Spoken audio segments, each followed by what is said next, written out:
Ya, terima kasih. Assalamualaikum warahmatullahi wabarakatuh. Salam dunia air. Kembali lagi ke channel Askalava Aquafish. Untuk kemarin saya sudah pembahasan mengenai tahapan-tahapan breeding ikan hias peacock bass ya, predator khususnya peacock bass ya. Untuk kemarin part 2 yaitu mengetahui jantan dan betinanya.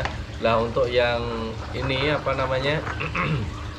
part 3 nanti saya akan membahas sistem penjodohan. Sebelumnya saya akan ngomong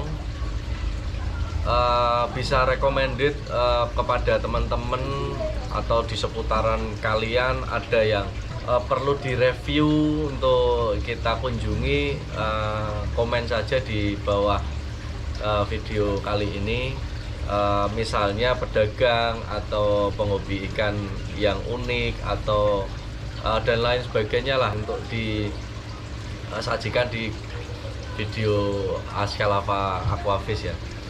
Terima kasih. Langsung saja pembahasan part 3 sistem penjodohan. Lah, pembahasan sistem penjodohan di sini itu ada dua cara ya.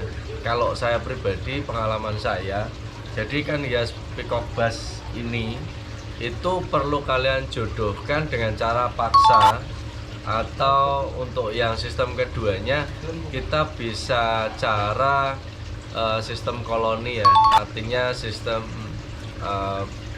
menjadikan satu tank dalam jumlah yang cukup banyak ya antara jantan dan betina, biar dia memilih sendiri di seleksi alamnya itu. Jadi di sistem penjodohan ini kalau bagi saya pribadi lebih bagus yang sistem koloni ya kalau menurut saya. Jadi dia bisa memilih sendiri antara pasangannya, jantan dan betinanya seperti itu.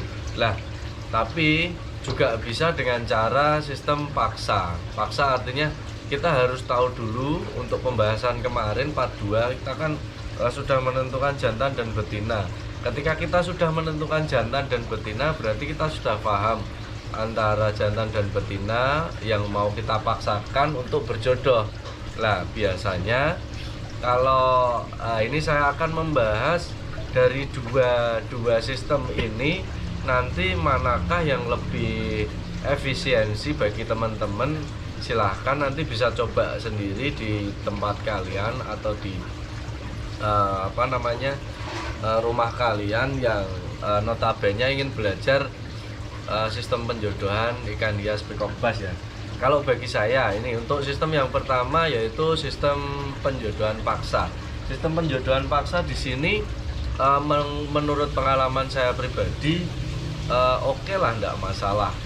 Artinya kita jodohkan dengan cara paksa seperti halnya cerita zaman dahulu ya, Siti Nurbaya itu kan dijodohkan ya. Nah itu kalau jodoh enggak masalah lah. Yang di sini pembahasannya yang jadikan permasalahan atau menjadikan artinya permasalahannya yaitu ikannya yang tidak mau berjodoh. Ikan mau berjodoh, cuman di sini kadang-kadang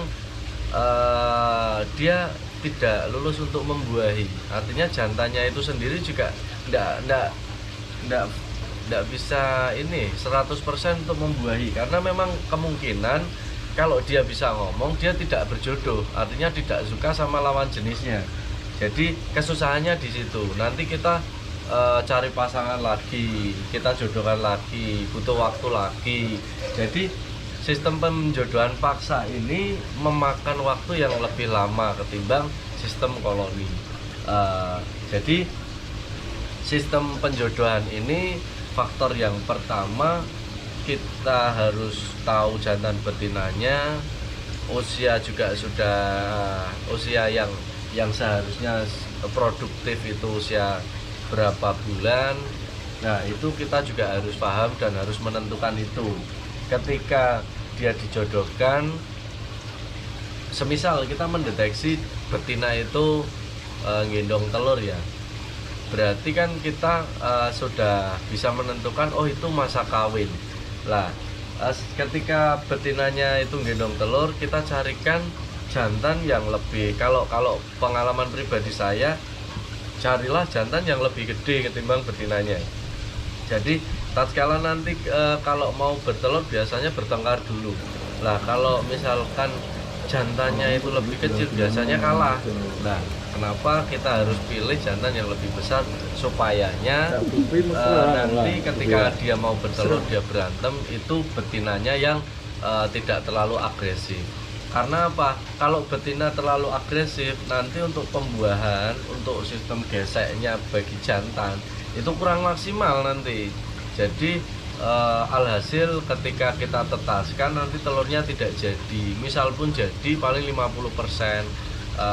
Kalau itu pun maksimal ya. Kalau misalkan kurang maksimal kadang-kadang 25% yang jadi. Masa kita belajar susah-susah terus kita mau melihara anakan cuma 25% kan, kita juga harus memikirkan pakan, waktu, tempat, banyaklah di sini. Jadi sistem paksa di sini kalau bagi saya pribadi itu kendalanya satu, membutuhkan waktu yang agak lama. Untuk kedua, kita harus sabar. Artinya karena memang dijodohkan kan tidak mesti berjodoh. Pair di sini oke, tapi ketika pair dia bertelur kadang-kadang nggak lulus gesek seperti itu. Nah, kalau pengalaman pribadi saya mendingan sistem koloni. Lah, untuk yang sistem kedua saya jelaskan untuk sistem koloni. Kenapa saya lebih suka sistem koloni? Karena gini, sistem koloni itu dia berjodoh dengan sendirinya.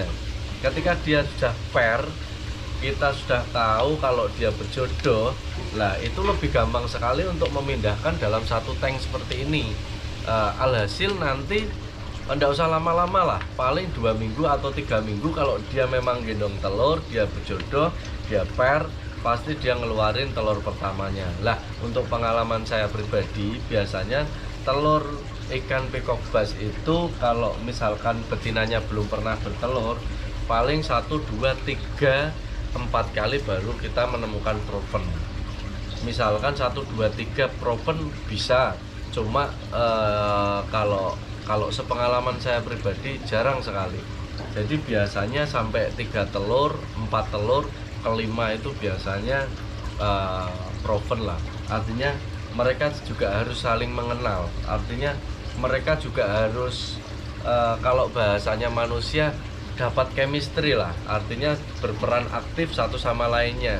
Jadi ketika betina itu nelur, jantannya nanti gesek lah, itu mereka itu butuh kepribadian, artinya paham satu sama lainnya. Jadi seperti itu. Kalau menurut saya sistem koloni lebih tidak ada kendala ketimbang sistem penjodohan paksa.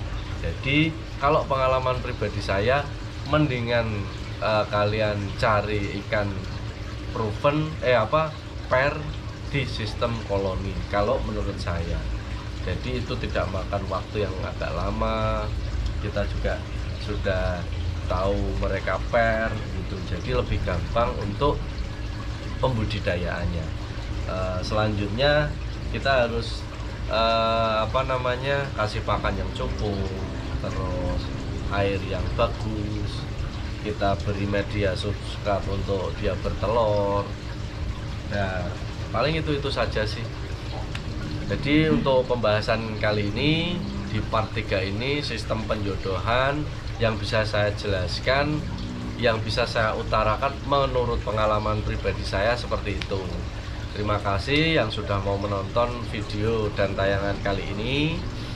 Jangan lupa, saya tak henti-hentinya selalu mengingatkan pada kalian semua, bagi khususnya yang sudah menonton channel Askalava Aquafish, jangan lupa like, comment, and share di di video kali ini, dan jangan lupa subscribe di channel Askalava Aquafish. Terima kasih. Salam dunia air.